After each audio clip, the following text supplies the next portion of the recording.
That was neutralised, and this is the only group up the road. And these are the stats of the next climb. So straight off the cobbles, Dan, and onto another climb. Yeah, onto the Wolvenberg. They've got headwind for this section as well as they did on that previous cobblestone sector. So that will help Dylan van Baarle to a degree, because it's not going to be as strong out as it would be with a tailwind. But that will change. They change in direction so many times at this point in the race. So after we've gone over the Wolvenberg, this 6th climb of the day, it's straight onto Kirkgarter, which actually has a cross tailwind from the right-hand side. So I think watch out for that bit. You know, positioning still crucial going into these climbs and up them, but in part for what's coming ahead, because in order to make the difference as a team, if you've got a big, strong team still at the front of the race, you can't make that difference in the headwind. You have to wait for a better section on the route, and that's coming up very shortly.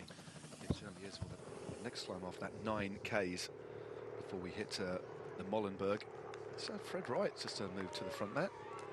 Volker Mollema in the centre. Lewis Askey not too far away as well, the young British rider. Of course, his teammate Jake Stewart, second in the 2021 edition.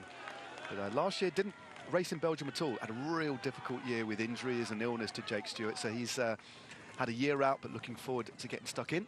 He's already had some racing in his legs. But seeing Mollema at the front. Yeah, it's it. Well, Mollema will be loving these short climbs, won't he?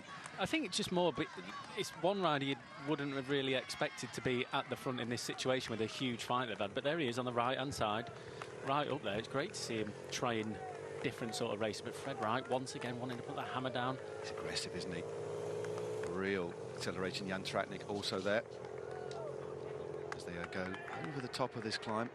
Not seen too much of Arnaud Delis at the moment. Michał Kwiatkowski not too far away as well.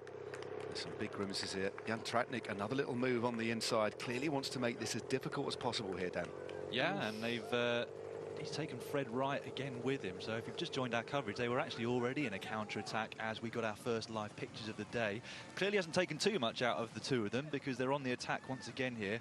Lotto Destiny obviously keen not to make the same mistake and not have a rider in any counter-attack that goes at this point. But yeah, it's been a really hard race. You can see it with the grimaces of a rider of the quality of Michał Kwiatkowski when he's